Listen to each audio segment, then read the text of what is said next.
நண்பர்களுக்கு வணக்கம். இப்போ என்னோட CD100 பைக்கு எவ்வளோ மைலேஜ் கொடுக்குதுன்னு பார்க்க போகிறேன்.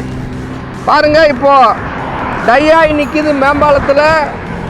பெட்ரோல் வாங்கிட்டு வந்தாச்சு. இப்போ கிலோமீட்டர் பார்த்து நோட் பண்ணிக்கலாம். கிலோமீட்டர்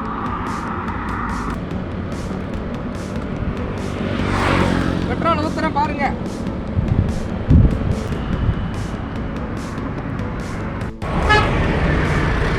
நண்பர்களே, கடைசியாக நம்ம வண்டி நின்றுச்சு பாருங்க. பெட்ரோல் ஊற்றுறேன். சரிங்கண்ணா, அப்படியே கிலோமீட்டர் காட்டுறான்.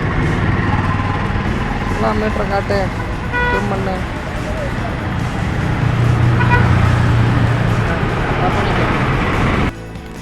நண்பர்களுக்கு வணக்கம். நம்ம இன்னைக்கு என்னோட CD100 பைக்கு எவ்வளோ மைலேஜ் கொடுக்குதுன்னு பார்த்தோம். 69 கிலோமீட்டர் மைலேஜ் கொடுக்குது நண்பர்களே. இந்த பைக்கு 2020 வாங்கினது. இப்போது 2026 ஆகி போச்சு. 5 வருஷம் கம்ப்ளீட்டாக முடிஞ்சு போச்சு. 69 கிலோமீட்டர் மைலேஜ் நண்பர்களே.